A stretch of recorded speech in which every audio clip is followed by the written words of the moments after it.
시간이 어떻게 흐르는지 벌써 이제 이번 주 종료주일, 흔히 이제 종료주일로 부르고요. 한 주간을 이제 고난주간, 또 고난주간 특세로 보내게 되고, 다음 주일은 부활주일로 보내게 됩니다.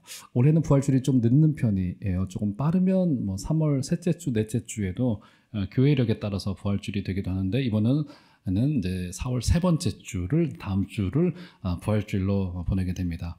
한 주간 여러분 건강이 허락하는 한도 내에서는 좀 금식에 동참해줬으면 좋겠고, 어렸을 때 주일학교 다녔던 추억도 생각하시면서 포도알 붙이는 재미로 하루에 한 끼에 포도알 하나 붙이는 거 맞죠?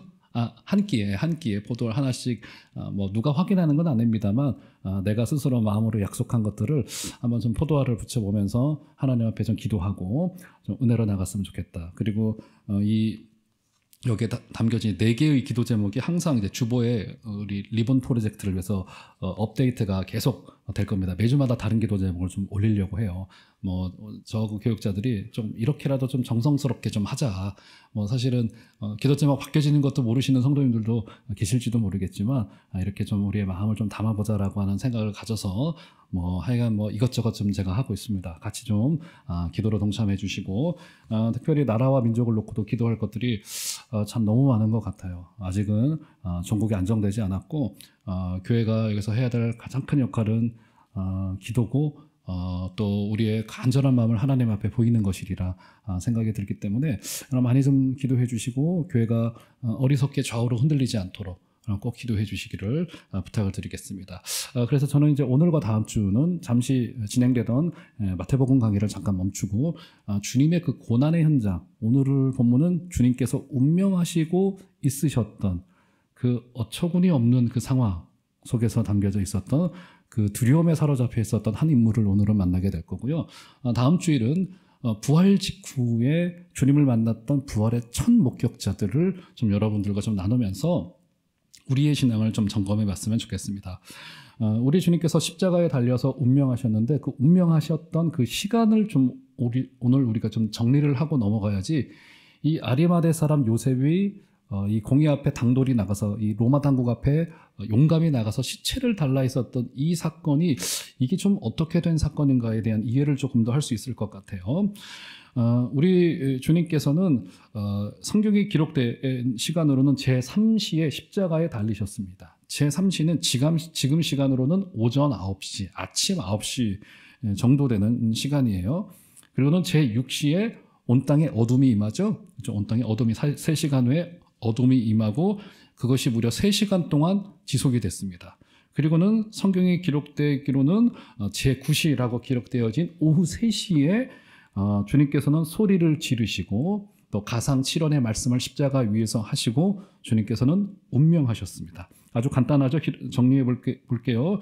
제3시라고 불렸던 오전 9시에 십자가에 달리시고, 6시라고 불렸던 정오에 가장 해가 뜨거울 그 시간에, 가장 밝을 그 시간에 그 땅에 어둠이 찾아오고, 그 어둠이 무려 3시간 지속이 되고, 주님께서는 지금 시간으로는 오후 3시에 운명하셨습니다. 자, 그런데 오늘 읽었던 이 마가복음의 본문은 그날이 어떤 날인지를 굉장히 분명하게 밝혀놓고 있습니다. 본문 볼까요? 42절 보시면 42절 한번 다 같이 한번 저 한 소리로 좀 읽어볼까요? 자, 읽겠습니다. 시작. 이날은 준비일 곧 안식일 전날이므로 저물었을 때에, 마가는 굉장히 자세하게 지금 이날을 지금 밝혀놓고 있죠. 이날이 어떤 날입니까? 준비일, 안식일 전날, 안식일을 준비했던 안식일 직전날이라고 지금 성경이 기록해 놓고 있습니다. 그러니까 십자가 사건은 지금의 요일로 굳이 좀 따지자면 금요일. 그래서 항상 고난주간의 그 금요일은 서구 기독교에서는 이것을 성금요일이라고 부르기도 하는데, 우리말로는 익숙치는 않아요. 어쨌든 금요일 오후 3시에 주님께서는 운명하셨던 거예요. 여러분, 이 시간대를 주님께서 금요일 오후 3시에 운명하셨구나라고 하는 것을 머릿속에 좀 두셔야지만이, 오늘 이 아리마대 사람 요셉이 갑자기 이 당국 앞에 찾아와서 주님께 시체를 요구했던 것에 대한 이해가 좀 분명해질 수 있을 것 같아요. 금요일 오후 3시에 주님께서는 사망하셨습니다. 이렇게 사형 집행은 마쳐졌어요. 근데 우리 주님의 이 십자가 사건은 한편으로는 우리를 구원하시기 위한 주님이 우리를 대신하여 죽어주신 이 대속의 사건이 영적으로는 신학적으로는 대속의 사건이지만 사실 이 사회적으로 정치적으로 굉장히 복잡하게 얽혀 있었습니다. 그래서 이 아리마대 사람 요셉이 시체를 요구했던 것은 그런 정치적인 상황과 이렇게 엮여 있었던 거예요. 유대의 군중과 로마 당국이 함께 엮여 있었습니다. 유대인들의 요구에 따라서 로마 당국이 사형을 집행했던 거예요. 그러니까 두 세력이 함께 엮여 있었던 사건이라는 사실이 이제 오늘 본문에서도 굉장히 그 이해가 중요하다는 거예요. 그죠? 유대인들이 자신들의 율법에 따라서 신성 모독죄로 주님을 사형시키고 싶었으나 그들에게 그럴 권세가 없었기 때문에 로마에게 항소하여서 로마가 주님께 사형 집행을 내리도록 했었던 이 두 개의 세력이 충돌하고 엮여 있었던 사건이라는 사실을 좀 기억하셔야만 됩니다. 그래서 오늘 본문에 우리 주님의 시신 처리의 문제가 좀 있었던 거예요. 왜냐하면 로마에 의하여서 십자가형을 당하면 그 시체 처리를 매우 가혹하게 했습니다. 주로 십자가형은 이제 중범죄나 반역죄에 해당되는 자들이 당했던 마지막 최종 형벌이었기 때문에 십자가형 이후에는 시체를 그대로 십자가 위에 그대로 매달아 두기가 일쑤였고요. 그러다 보니까 들짐승들에 의하여서 시신이 훼손되도록 그냥 방치를 해뒀던 거예요. 일부러. 왜냐하면 일종의 공포장치였고 민중들에게 이렇게 죄를 범하거나 반역죄를 범하면 강력한 경고를 내릴 수 있는 장치였기 때문에 십자가 위에서 시체를 그냥 달아두었던 겁니다. 근데 문제는 뭐냐면 유대인의 관습은 완전히 달랐던 거예요. 율법에 의하면 강력범죄로 사형에 집행된 범법자를 나무 위에서 달아서 죽이도록 사형 집행을 하도록 했고요. 그리고 몇 시간 동안 나무 위에 그대로 달아두도록 했지만 율법에 의하면 반드시 그날 해가 지기 전에 시체를 내리도록 했습니다. 자, 한번 볼까요? 신명기 21장을 좀 올려줘 보시면 여기 분명한 기록이 있습니다. 사람이 만일 죽을 죄를 범함으로 내가 그를 죽여 나무 위에 달거든 그 시체를 나무 위에 어떻게 하래요? 밤새도록 두지 말고 그날에 반드시 해가 지기 전까지 그날에 장사하도록 율법은 규정해 놓고 있습니다. 그 밑에는 읽지는 않겠습니다만 그 이유는 그 땅을 더럽히지 않도록 십자가형 나무 위에서 사형으로 집행당한 자는 해를 넘기지 않고 반드시 그날 안에 장례를 치르도록 해서 시체를 내리도록 한 거예요. 자, 그러면 다시 한번 정리해보죠. 주님께서 운명하셨던 시간이 몇 시였다고요? 금요일 오후 3시였어요. 불과 2-3시간이 지나면은 이제 해가 떨어지고 하루는 끝나게 되고 유대인들은 인식이 저녁부터 새로운 하루가 시작된다고 봤기 때문에 이 해가 떨어지고 어둠이 시작되면 하루의 시작이라고 하는 느낌을 그들은 가져요. 우리랑은 좀 다르죠. 우리는 아침에 눈을 떴을 때를 하루의 시작으로 보는데 유대인들은 해가 지면 하루의 시작으로 봤단 말이에요. 그래서 해가 지기 전까지 반드시 주님의 이 시신 처리 문제를 해야만 됐던 거예요. 근데 문제는 뭐냐면 로마 당국은 십자가형에 올려졌던 사람들을 며칠이고 몇 주고 그냥 그 위에 나무에 달아두도록 됐던 로마의 관습과 유대의 관습이 지금 충돌하고 있었던 굉장히 조금 어처구니 없는 현실이었던 겁니다. 이런 문제가 좀 있었기 때문에 오늘 이 사건이 벌어지게 된 거예요. 그러니까 지금 이 사건은 금요일 오후 3시부터 해가 지기 전인 약 6시까지 3시간 동안 긴급하게 벌어졌던 사건이라고 볼 수 있습니다. 자, 이제 배경 설명을 여기 정도까지 하고요. 다시 한번 오늘 본문으로 한번 되돌아가 보시죠. 자, 이 문제 때문에 갑자기 한 인물이 튀어오르기 시작을 합니다. 한번 볼게요. 43절 보시면 제가 읽어드릴게요. 아리마대 사람 요셉이 와서 당돌이 빌라도에게 들어가 예수의 시체를 달라 하니 이 사람은 존경받는 공회원이요 하나님의 나라를 기다리는 자라 라고 하면서 주님께 당돌이 아주 용감하게 들어가서 빌라도에게 주님의 시체를 요구하였던 인물의 그 사람의 이름이 뭐라고요? 예, 아리마대 사람이라고 불렸던 요셉이라고 하는 이 사람이 주님의 시체를 요구하게 됩니다. 그러니까 지금 율법에 충실한 유대인이면 예수님의 시신을 율법에 따라서 반드시 그날 안에 장사를 지내야만 됐었습니다. 이게 그때 당시에 유대 지도자들의 사실은 이중성이라고 볼 수 있을 것 같아요. 그들은 율법에 따라서 예수님이 신성모독을 했다고 우리는 율법에 따라서 저 예수라고 하는 청년에게 사형을 언도하고 사형을 로마의 힘을 빌려서 사형을 내리는 것은 당연하다라고 하는 마음을 가지고는 있었지만 또 한편으로는 정작 지금 아무도 자신들이 그렇게 신봉하고 있던 율법에 따라서 예수의 시체를 적절하게 처리하는 이 헌신을 누구도 하려고 하고 있지 않던 굉장히 조금 어색한 상황이 벌어지고 말았던 겁니다. 그때 누가 나섰다고요? 아리마대 사람 요셉이 당돌이 빌라도에게 가서 그 잔인했던 빌라도에게 가서 주님의 시체를 달라고 요구하게 됩니다. 아마 우리가 이 마가복음만을 읽는 독자였다라고 한다면 여러분 그때 당시 신약 시대의 성도들은요 우리처럼 마테마가 누가 요한복음을 전부 다 손에 들고 있지 않았습니다. 마가복음만을 읽던 사람들은 마가복음만을 꽤 읽었을 거예요. 성경이 정경으로 완성되기 전까지 말이죠. 마가복음만의 독자였다면 아마 갑자기 지금 튀어나온 이 사람에 대해서 놀랐을 거예요. 왜냐하면 지금 마가복음 15장에까지 오기까지 아리마대 사람 요셉이라고 하는 사람은 전혀 성경 속에 등장하고 있지 않았던 인물입니다. 근데 갑자기 그 사람이 툭 튀어나와요.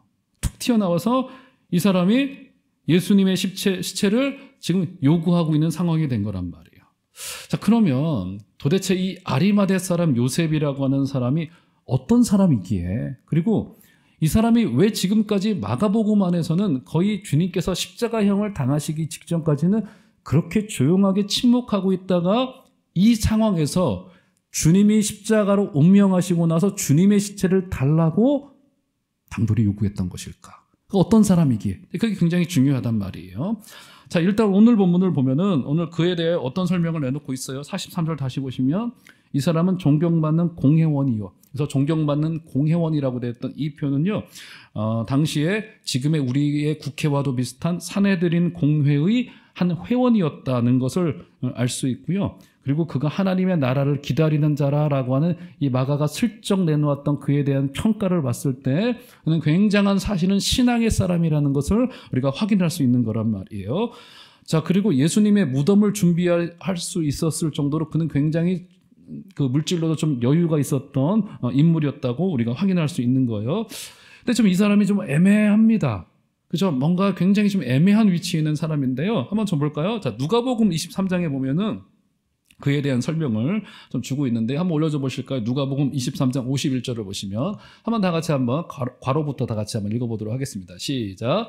그들의 결의와 행사에 찬성하지 아니한 자라. 그는 유대인의 동네 아리마대 사람이요 하나님의 나라를 기다리는 자라. 예, 여기 누가는 슬쩍 저 괄호가 쳐졌다는 것은요 일부 사본에는 있고 일부 사본에는 발견되지 않다는 것인데 아마 저렇게 누가가 기록했을 것이 좀 더 분명하다. 뭐 그렇게 좀 볼 수 있는 거예요. 여기 아리마대 사람 요셉에 대한 이야기 한 가지를 슬쩍 밝혀놓고 있죠.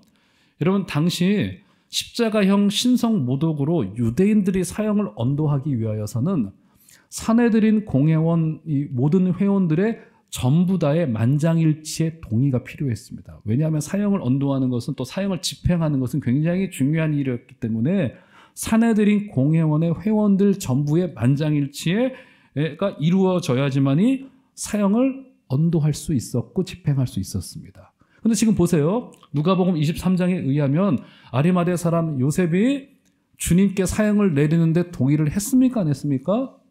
그는 하지 않았어요. 찬성하지 않았어요. 그렇죠? 그는 마음속으로 저 청년 예수를 향한 유대인들의 시기와 질투가 옳지 않다고 봤던 겁니다. 그리고 사형을 받을 정도로 예수님은 그런 분이 아니라는 사실은 그는 알고 있었어요. 분명합니다. 성경 기록해 놓고 있기 때문에. 자, 그러면 질문 던져볼게요. 예수님이 사형을 당하셨습니까? 안 당하셨습니까? 사형을 당하셨어요. 도대체 어떻게 된 건가요? 분명히 사내들인 공회원의 회원으로서 그는 반대를 가지고 있었습니다. 그가 반대를 천명했다면 이 사형은 집행되지 않았을 거예요. 근데 사형이 집행됐어요? 안 집행됐어요? 집행됐어요. 그리고 성경에 기록해 놓고 있기를 그는 이 결의와 행사에 동의하지 않고 찬성하지 않는 사람이라는 사실을 밝혀놓고 있었단 말이에요. 그렇죠?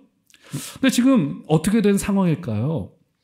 성경이 이 아리마대 사람 요셉의 그 회의에 관한 내용을 정확하게 기록해 놓고는 있지는 않지만 아마도 이것이 분명합니다. 그 회의가 진행될 그 긴급한 밤에 아리마대 사람 요셉은 예수께 사형을 언도하는 것에 대한 반대 의견을 가지고 있었지만 어떻게 한 거예요? 그 회의에 참석하지 않았거나 아니면 참석했더라도 자신의 의견을 밝히지 못했던 거예요. 그렇기 때문에 그 밤에 긴급하게 사형이 확정되고 집행되었던 사실인 겁니다. 분명히 참석을 했다면 침묵했을 것이고 아예 그 회의에 참석하지 않았을 수도 있었던 거예요. 자, 요한복음이 그에 대한 기록을 남겨놓고 있는데요. 한번 볼까요? 요한복음 19장 38절을 보시면 그에 대한 이런 기록을 남겨놓고 있습니다. 한번 다 같이 좀 읽어보도록 하겠습니다. 시작.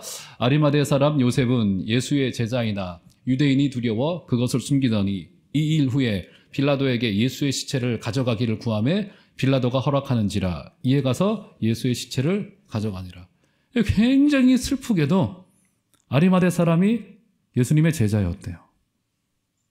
그러니까 그는 굉장한 권력을 가지고 있었고 물질의 여유도 가지고 있었고 사내들인 공회원의 회원이었다라고 한다면 백성들의 지지도 가지고 있었던 사람이었음에도 불구하고 그 사실을 동족 유대인들에게 예수의 제자라고 하는 사실을 두려워서 숨기면서 살아가고 있었던 굉장히 이중적인 인물이었다고 볼 수 있을 것 같아요. 정리 한번 해볼게요. 그러니까 요셉은 예수의 제자이면서도 불구하고 자기의 신분을 제대로 사람들에게 알리거나 밝히거나 확실하게 드러내놓고 살아가지 못했던, 그러니까 공회원이면 기득권 세력에 속한 자였죠. 그러다 보니까 온 유대인과 바리새인들이 반대하는 저 청년 예수의 제자라고 확실히 밝히지 못한 채 주님과 함께 공생의 3년을 보냈던 인물이었다고 볼 수 있을 거예요.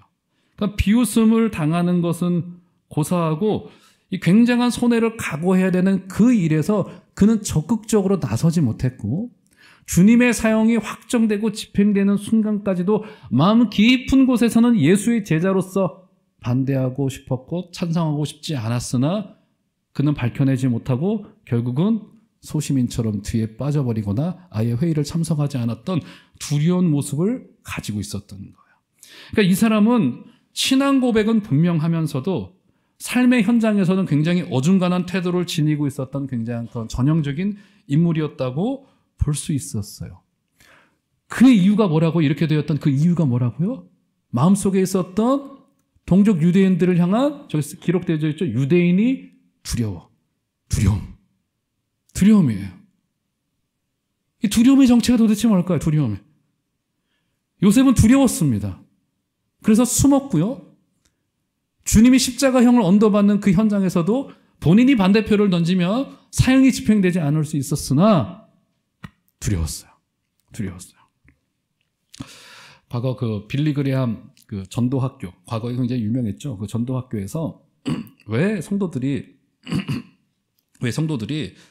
왜 전도하지 못하는가? 당신은 왜 전도하지 못합니까? 라고 하는 설문을 한번 돌린 적이 있어요. 거기 쭉 그 이유들이 등장하는데 몇 가지 이유가 있습니다. 9% 정도로 대답했던 사람들은 일상에 너무 바빠서 저는 전도할 시간이 없습니다. 이렇게 대답을 했고요. 14% 정도는 제 생활이 본의 안 되는데 무슨 전도입니까? 뭐 이렇게 대답을 했고요. 근데 우리가 여기까지는 이해가 됩니다. 너무 바쁠 수도 있고요. 내가 본의 안 되니까 내 입으로 예수님 이름 이야기하는 게 부끄러워요. 14% 이해가 됩니다만 그런데 무려 54%가 어떤 대답을 했는지 아세요? 두려워서 전도하지 못한대요. 아니 미국이라고 하는 자유가 최고의 가치인 나라에서 도대체 뭐가 두렵다는 거죠?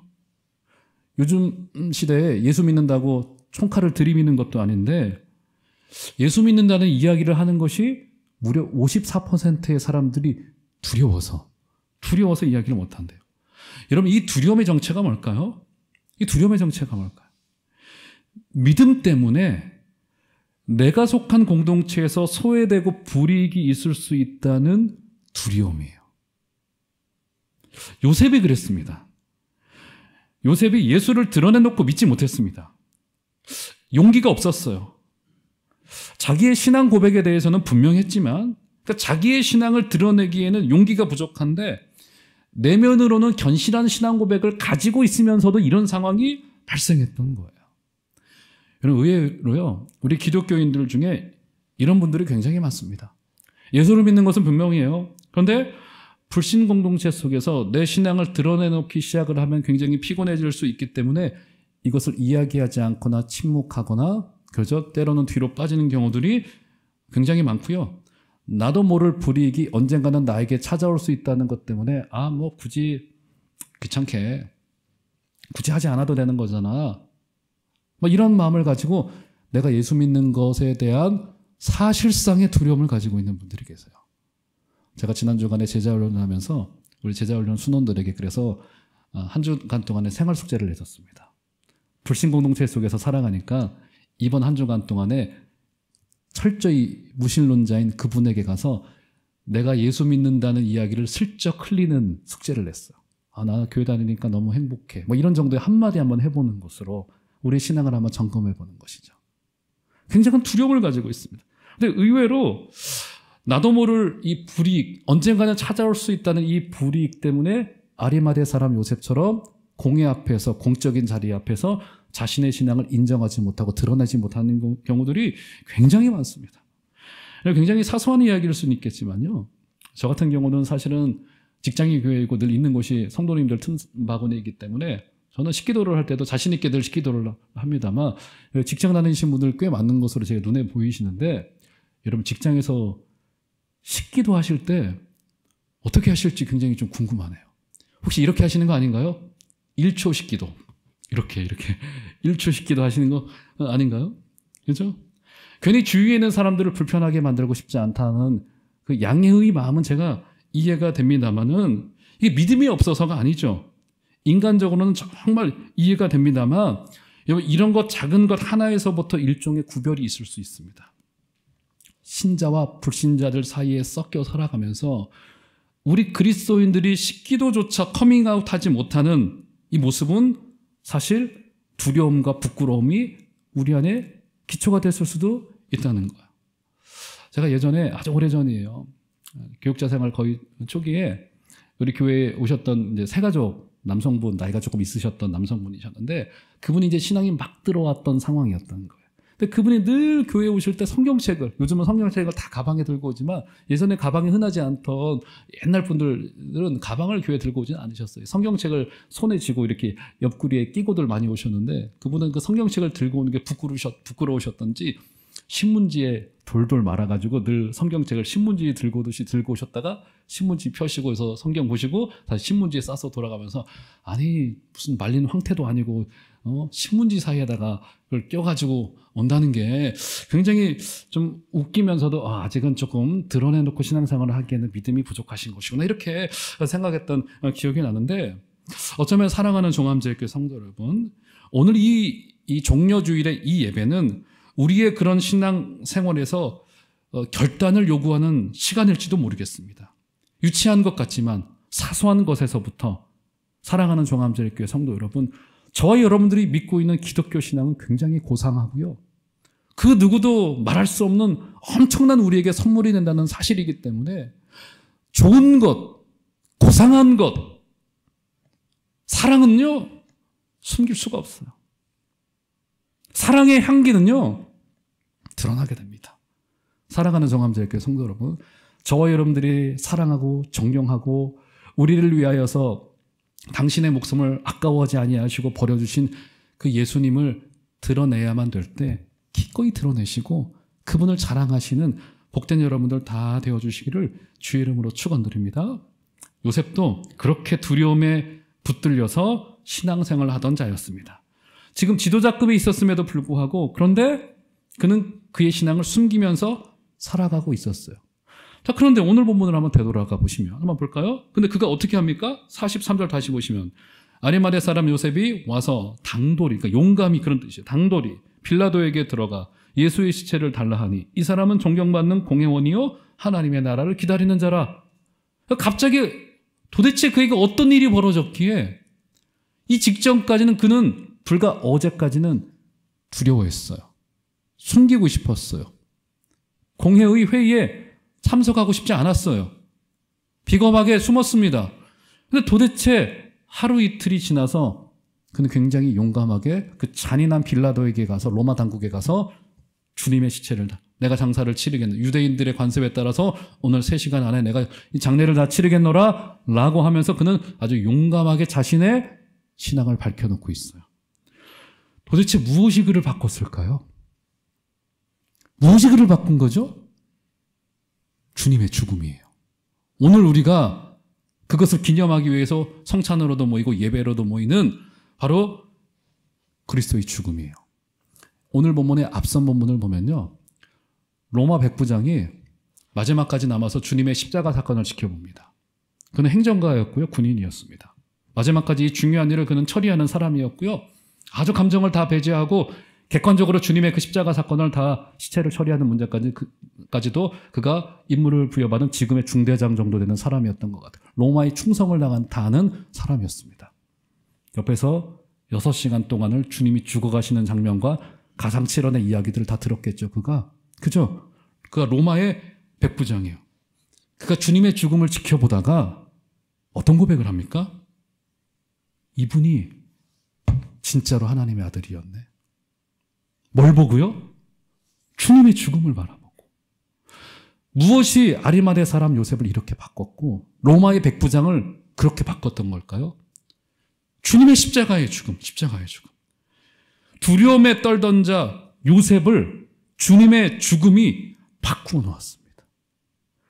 우리 현대인들에게도요, 이 두려움이 굉장히 큰 문제로 다가오게 됩니다. 어둠의 영에 사로잡히면요, 가장 먼저 어둠의 영이 늘 사람의 그 약한 고리, 그 낮은 자존감, 인간관계의 문제들을 파고들면서 한 사람을 무너뜨리는 그 어마어마한 일들이 우리 가운데 벌어지지 않습니까? 요즘 막 그렇게들 미래에 대하여서 두려워들 하시잖아요. 그래서 저 가까이 있는 미아리 점집들이 21세기가 벌써 25년이 지나가고 있는데 미아리 점집들은 굉장히 성행하고 있고요. 가보신 분들 한번 손들어 보시겠어요? 미아리 점집? 장난 아닙니다. 정말. 엄청 성행하고 있고요. 두려움.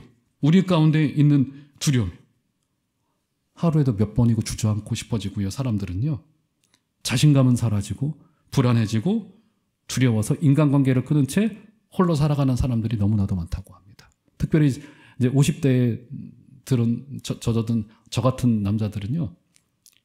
직장을 퇴직을 하고 퇴직한 사람들이 이제 나이가 차니까 생긴단 말이에요. 그러면 금요일부터 일요일까지 단 한마디 하지 않고 살아가는 사람들이 굉장히 많대요. 중년 남자들, 50대, 60대들 중에. 굉장히 많다고 합니다. 그죠? 한마디.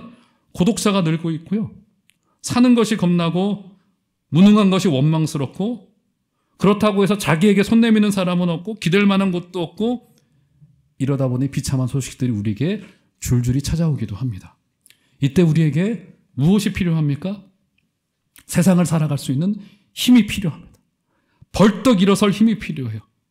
자존감을 살려줄 힘이 필요합니다. 비틀거릴 때마다 잡아줄 수 있는 손이 필요한데 내 안에는 그 힘이 있질 않아요. 어디에서 이 힘을 얻을 수 있겠습니까? 십자가를 향해서 가까이 나갈 때 그분이 우리의 손을 붙잡아 주시고 아리마대 사람 요셉 안에 있었던 그를 사로잡고 있었던 두려움이 전부 다 물러갔듯이 살아가는 종암제일교회 성도 여러분, 그리스도의 십자가의 능력이 우리의 잘못된 전제를 내려놓게 하고 두려움을 내려놓게 하고 로마의 백부장처럼 그 사건을 6시간 동안 지켜보고 이분이 진짜 하나님의 아들이었구나 라고 하는 위대한 고백을 할 수 있게 될 것입니다.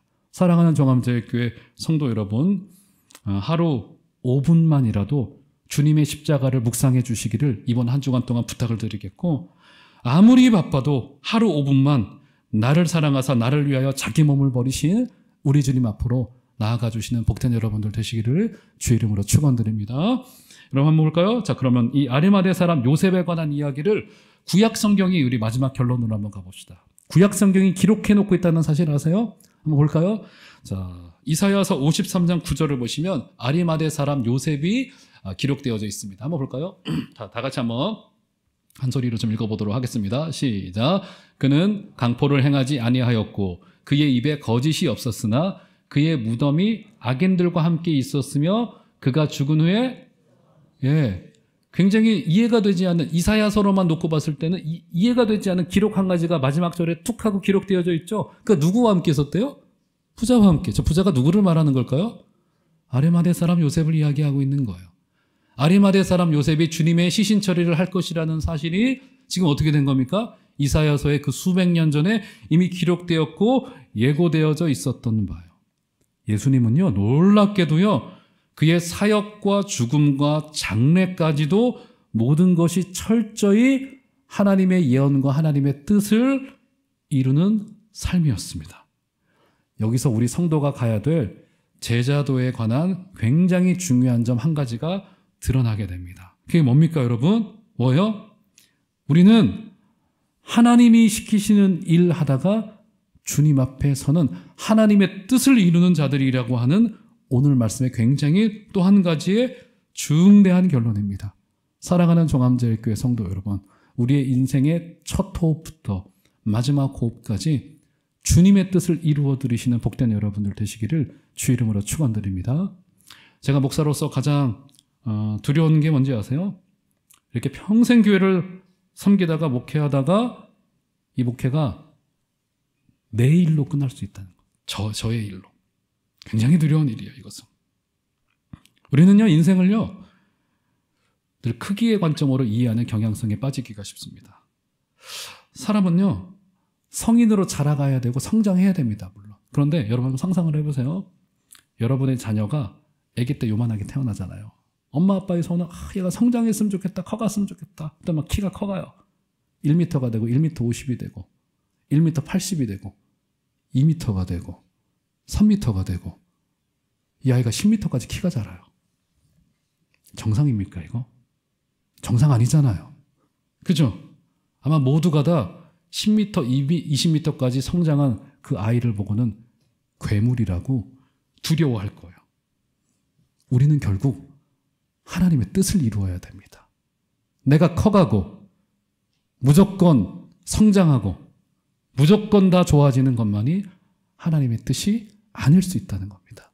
우리 안에 있는 하나님의 계획 가운데 깨어 있으시고 주의 뜻을 발견하시고 하나님 나라의 놀라운 일을 바라보게 되시는 어느 아리마대 사람이 구약에 그렇게 예고되었던 바 그의 두려움을 떨쳐내고 그리스도의 죽음으로 당돌이 잔인했던 빌라도 앞에 나가서 주님의 시체를 요구했던 것이 하나님의 놀라운 뜻을 이루어 드렸던 것처럼 우리도 이번 한 주간 동안 주의 뜻을 이루어 드리시는 복된 여러분들 다 되어 주시기를 주 이름으로 축원드립니다.